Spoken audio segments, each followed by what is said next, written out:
Hey y'all, here we go. Another live Facebook feed. Hope things are going well for people. I had an interesting day. Visited my old area where I used to live. I now live in Mesa, Arizona, and I visited the Florence and Coolidge area, which is where I resided for a number of years, and thought I'd show off one of my major accomplishments in my life. My own screenplay I wrote. Yep, it's it's a pretty good read. As everybody can see, it has my photo on the back to prove that it's real, and has my publishing logo right there, and it's called Mose and the Great Escape, and has a slash over the E in the name, and copyright 2015, yep. It's my own screenplay I wrote, and it's a big book, as everyone can see. It's about it's about 528 pages long. You know, it's a pretty interesting story. It's a fantasy version of the story of Moses from the Bible, and that was one of my few good accomplishments in 2016, and looks like I got my first viewer to join my live, so if you're interested, this is my screenplay that I wrote. I'm a professional screenplay writer, and so far this is my only screenplay I've written. And it's on Amazon if anyone's interested. Each copy is $18.95, so it's a big book, and that explains why it's a little not cheap, but it's a pretty good read for anyone that likes film and screenplay and fantasies, And I'm going to read out who it's dedicated to. It's dedicated to my friends Bo Griego and Jimmy Miller and Bryson, Michael Colbert, Axel Martinez, Oscar Rodriguez, Evaristo Felix, and Jake Ramirez, and Alexis Villalobos, and it's dedicated to the memory of the Florence High School football coach that passed away a few years ago, Steve McCain. And it's also dedicated to the victims of the Titanic disaster and Ted Briggs, who survived the Battle of the Denmark Strait. And it's also dedicated to the late F1 driver, Jules Bianchi, who passed away in a crash a few years ago. And this is a pretty good read, and it was one of my few accomplishments during the ugly year of 2016, and felt good to be a two-time published writer, and it's the longest literary piece I've made, at over 500 pages long, and I have a couple sequels to it coming in the future. So, now that I've shown off my screenplay to everybody that's participated so far, how about I watch some videos as I continue to enjoy my life as an Aspie. Let me see if there's any good videos. Let me see.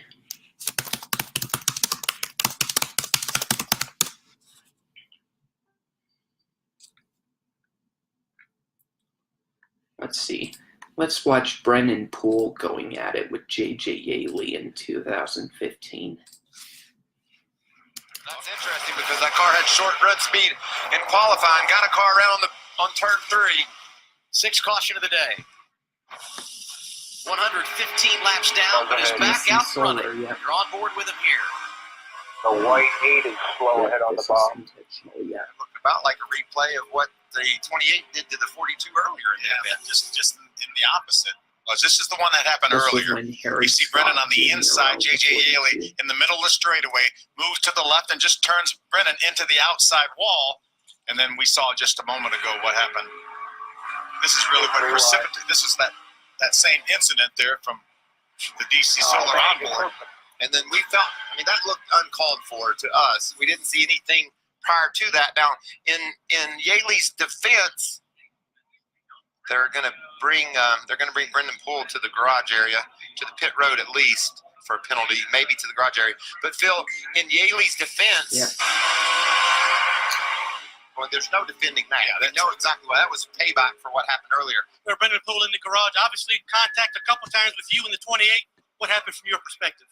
Oh, I mean, he just deliberately crashed me like 5 laps into the race. There's 245 laps left. I mean, there's no sense in that. I mean, it costs us a lot of money to be out there. DC Solar's putting everything on the line to build a brand. I'm trying to make myself known in the sport so I can stay here. And then one of my heroes just deliberately crashed me 5 laps into the race. Just doesn't make sense. I mean, I feel like it's pretty common sense to know that we got 245 to go. Like, what are you doing, you know? So, it's a car I got back to, and we just got into just racing. I hate it happening between me and JJ, but just how it goes sometimes. Well, JJ, a couple of incidents with the 42. What's your take on it? It was just a retaliation. Running around there about lap 15, and I got loose off of 2 and tried to tuck back in behind him and a couple other cars and just barely clipped him. And, I spun him in the wall. Obviously, it was unintentional. I mean, there wasn't even hardly any damage to my left front or his right rear. And, they've got the car fixed, and, it was clear to me that he was going to try to wreck me on the restart. He was a number of laps down and didn't fall to the back. So, he was chasing me pretty hard, and I got real tight off of turn 2 and gave him enough run that he could hook me and turn me in the backstory of the fence. So, it's just disappointing. We were a lead lap car running pretty well, and, this is a small team here at JGL. We have a lot of cars, and for a guy like that, as a rookie, just go out there and, do that thing. It sucks. So, she'll be on the other foot for too long. That's probably just a thing. We're 2 sides to each story, and before we watch more videos, more people join. So again, my own screenplay that I wrote, and it's on Amazon if you're interested. It's a very good read, and got a copy in the mail today so I can show off for future videos. And it's based on the biblical story of Moses in a fantastical setting. I think that's the word for it. Takes place in the future on another planet, and it involves the Christian God. So if you're a Christian, this may be a good read for you, but it's not a story, it's a screenplay, so it's in script form again. And it's on Amazon.com if you're interested. All right, I'm going to find another video. That's good. Let's see, maybe let's try if there's any good Trevor Bayne videos, because he's a guy that really deserves to be in the Cup Series, and he didn't really get a lot of good equipment with Roush the past few years, and he got released at the end of last year, and he deserves a Cup ride. So let me see if there's any good Bayne videos. I really think Bayne would do better in the 41 than Daniel Suarez, but, just my opinion.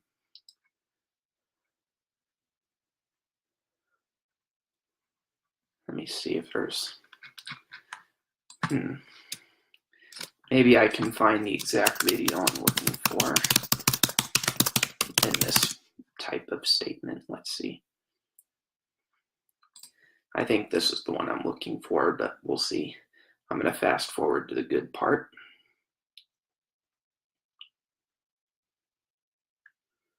Let's see. Okay. This wasn't good enough to, Here's the good to get part. by him. Here's the and Bayne then the car video. just gets looser. So the car was still good. We just needed a little adjustment to get it there. And unfortunately, we didn't put the Hertz Mustang in victory lane this time, but we'll try again next time. Thanks, Joey. Squinty eyes. And a very strong run for Trevor Bayne today. In fact, his season best second place finish. Well done. We saw Kenseth and Logano having some conversation. You were in that mix at some point, weren't you, today? It was tough driving. I was. I'm just glad somebody distracted Logano for me, because we were racing pretty hard there. These restarts, you just had to treat them like they were green, white checker today, because once you got in line, that's kind of where you ran. It was so tough to pass. But man, I'm proud of this Advocare team. We haven't given up yet. We had a top 10 car almost every race this year, but we've been looking for that top 5 run. And today we finally had a car that was close enough to do that. Couldn't catch Kyle. There were times when I'd run him down and get within reach, and then I'd get tight. So, Chad Norris and these guys have been working so hard to try to figure out what we needed to be fast here.